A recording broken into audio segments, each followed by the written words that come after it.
there's no way that NATO and the West are going to win this war in Ukraine. But is there another option that we enter a stalemate? Because that's often used, that people are saying, well, we can do the East Germany, West Germany type of solution version. Is that even possible? Like, how do you see this war playing out?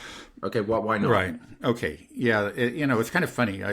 One reason that we're in this war, you could say the main reason, is that the West refused to listen to Russia, and Russia voiced its concerns, and increasingly loudly, right up to the SMO.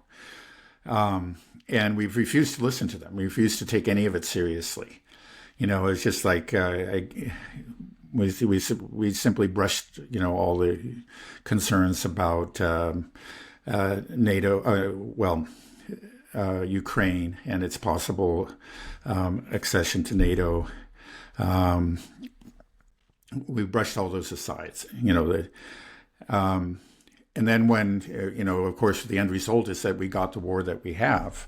And now, for a while, again, there was a lot of triumphalist talk about the pathetic Russians and the amazing Ukrainians, and the Ukrainians were defeating the Russians, and they were going to march all the way to the Sea of Azov and eventually take back all the territories and Crimea, and then probably march on to Moscow and overthrow Putin. There was a lot of really crazy talk. Now, there's very little of that. There's still some of it, coming from the Kiev regime and its supporters, but there's very little of it.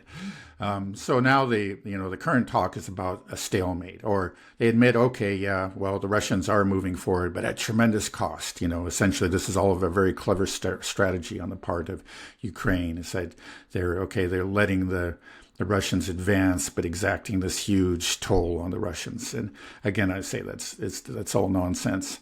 But it shows an evolution in the rhetoric, that there is obviously a growing pessimism, and again, in the more serious publications, you do find some relatively realistic articles, that paint a pretty grim picture. They always try to spin it, a bit to put Ukraine in a brighter light than it really deserves to be. But there is this growing pessimism. So now we're getting this talk about a stalemate, which doesn't exist, because the line is moving. The Russians are clearly winning. And if anything, the line it's still moving slowly, but there is a gradual acceleration and up and down the line, all the way from Kupiansk in the north, down to even down around Zaporozhye. There's movement down there too. The Russians are pressing forward; they're advancing. So now they start talking about a stalemate and a ceasefire. But the thing is, they're still not listening to Russia. It's just like, this is how we got into the war, is that we refused to actually think about anything that Russia said and to acknowledge Russia's concerns. So it's just something, now we're going to impose a ceasefire.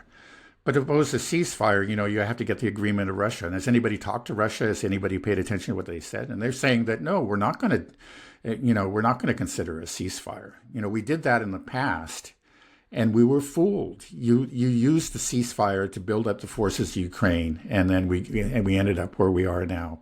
I mean, the perfect example is actually back in 2014, 2015, around there was I think it was some 20,000 Ukrainian troops had been encircled by the Donbas militia in the civil war that broke out back then.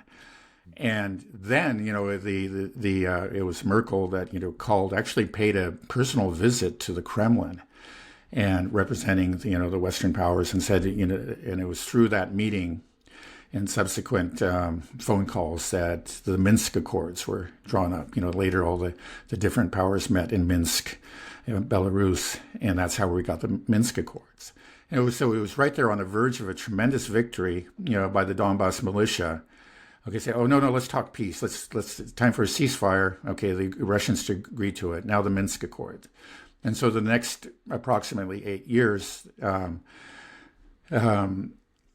Russia, patiently waited for the Minsk Accords to be implemented, and they never were. And it became clear to them that it just weren't. And then after the war, the SMO began in 2022. People like Merkel, but also Hollande. He was the French president at the time. Poroshenko, who was the Ukrainian president. They all bragged that they had no intention of implementing it. That it was just a ruse, and it succeeded. They got their ceasefire, saved the 20,000 soldiers, and then were able to arm Ukraine to its teeth. So the Russians,